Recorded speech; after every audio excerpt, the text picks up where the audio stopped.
Hello and a very warm welcome to the Kellogg Garden channel. I'm your host Resh Gala, a gardener from New Jersey growing zone 6B. In today's episode, I'm going to talk about how I grow food undercover in winter and how you can do the same. But before we get started, don't forget to hit the subscribe button and the notification bell so you don't miss another great video from Kellogg Garden again.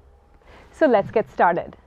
So this is the first year that I've decided to grow food in winter in my raised bed kitchen garden. And I was surprised actually, as were many of my friends and family, with the tremendous success that I experienced in growing my own food in winter. And as you can see right here, this is nothing but a 4x4 raised bed, which is about 18 inches high. And I have plenty of veggies growing inside that are cold hardy and that can sustain the cold weather. So one of the biggest advantages of growing food in winter is having your own fresh organic produce at hand in your backyard, ready to eat when you are. So before I tell you all the supplies that you'll need to build your own winter garden and all the veggies that you can successfully grow, let me tell you a little bit about my growing conditions. So as I mentioned in the beginning, I'm in New Jersey, zone 6B, and research says that every time you grow under one layer of protection or cover, it increases the temperature, it creates a greenhouse effect and increases the temperature within by about 1 to 2 zones, or about 1 to 1.5 zones. So in this instance, I'm in zone 6B, and so with one layer of protection, with this plastic that I have on my raised beds, the plants inside would feel like they are in a growing condition of maybe 7B to even a zone 8. So that is one of the biggest advantages of providing even a single layer of cover.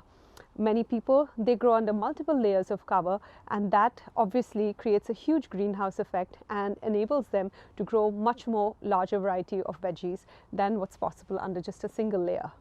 So let's talk about all the supplies that you'll need to grow under cover just like me.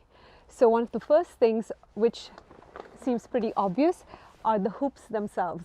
So in this situation, what I have used are half-inch thick, 10 feet long electrical conduit pipes that I have bent into these hoops using a pipe bender that is available on various websites.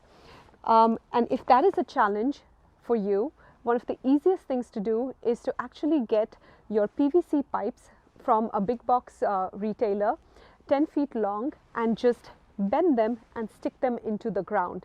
So you can use that on a raised bed, you can use that in the ground if you have an in-ground garden, and they work perfectly great. One of the advantages of using metal, however, is that they are a little bit more durable and stronger, and I think they look nicer in the garden as well.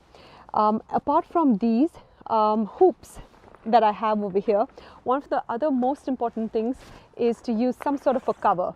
In this case, I've been covering my beds with 6mm farm grade plastic, and then to hold them in place and to secure them so they don't fly away in the wind, I've been using these half-inch thick, 3-inch wide easy clips. Basically that's what they are called, and they are easily available on Amazon.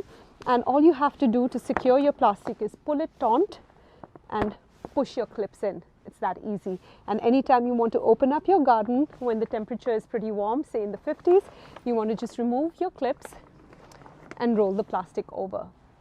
So one of the things to bear in mind when you're growing undercover using hoops like these is to make sure that you have at least 3 hoops like how I have in my one 4x4 raised bed.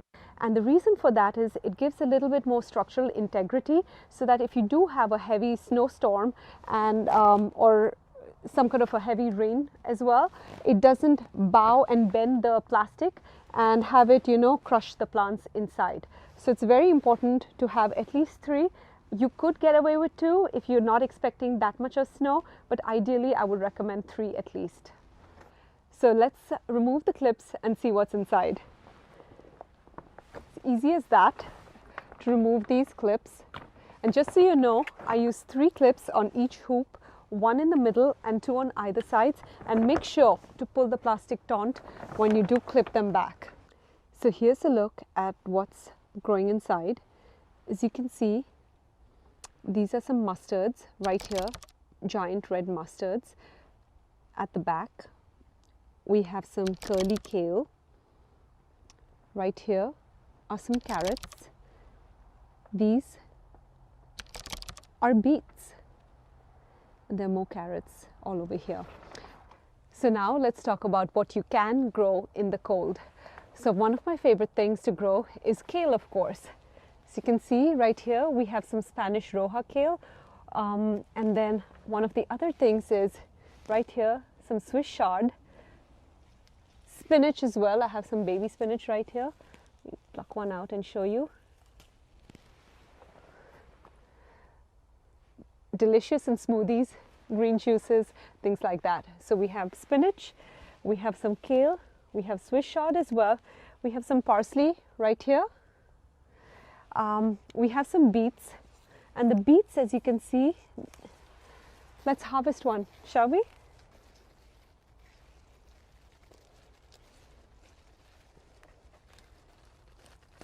There we go, almost out. So this is a golden beet right here. Let me see if I can wriggle these plants out a little bit. So we have a golden beet right here. And as you can see, it's not super large, but this would be nice, right? And pretty gourmet in like a salad when it's roasted perhaps. So as you can see, a lot of things survive the cold and you'll be pleasantly surprised. Some of my favorite things to grow are, of course, kale, beets, carrots, Swiss chard, parsley, cilantro, spinach, and don't forget bok choy, which is pretty cold hardy as well. So let's talk about some of the advantages and disadvantages of growing undercover in cold in winter. So one of the biggest advantages that I have found is that you don't need to water your garden at all, or rather I would say you barely ever water your garden.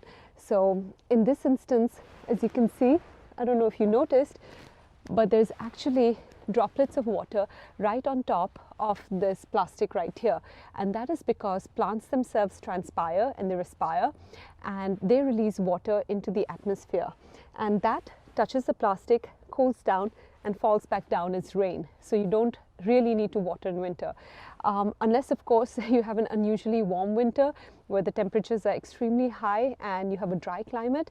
Just touch the soil and see if you need to water, and then you should according to that.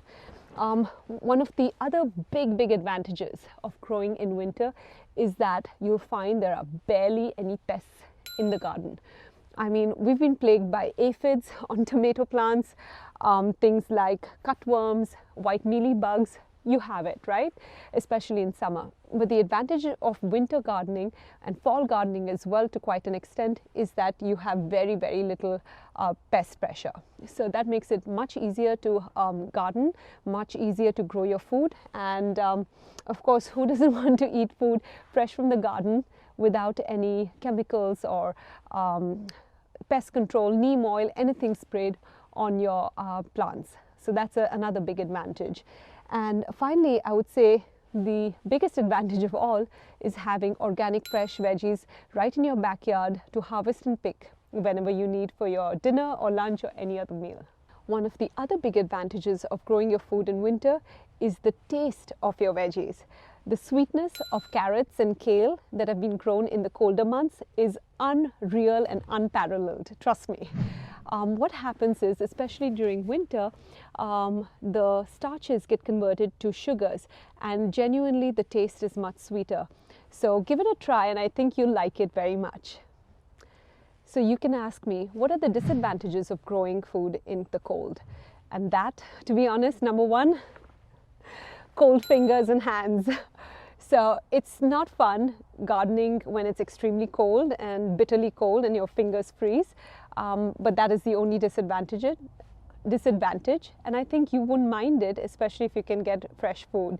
The other disadvantage that I would think is that depending on your temperature and your climate, sometimes you can be successful and sometimes you can be unsuccessful too. So here in New Jersey, we have average highs, especially in a time like January, which is like the midst of winter. Our average high would be, say, in the mid to high 30s. and our average low temperatures would be in the high teens to the mid 20s. So especially when we have a big snowstorm coming, there is a chance that some of your plants may not survive. So you have to be on top of your weather conditions and harvest accordingly. Finally, one of the best tips that I can give you to grow a successful winter garden is to make sure that your plants are well established heading into winter. This will ensure that they're big and strong and healthy, that they can fight off the cold. I have direct sowed all these plants over here from seed in early to mid-September in New Jersey. So I hope that next time when you are in fall, you can plan and do the same. So just to recap, you can grow a garden in winter too, just like me, and you don't need too many supplies for it. All you need are some hoops, some farm grade plastic or any kind of cover, and some clips to keep them secure. If you have your plants and seedlings ready to go in the ground before September or in early fall, you should be good to go. Thank you so much for watching this video today. I hope you found it helpful, and if you did, I'd love for you to give it a big thumbs up and hit the like button. Don't forget also to subscribe to the Kellogg Garden channel, hit the notification bell so you don't miss another gardening video again. Hope to see you soon. Bye.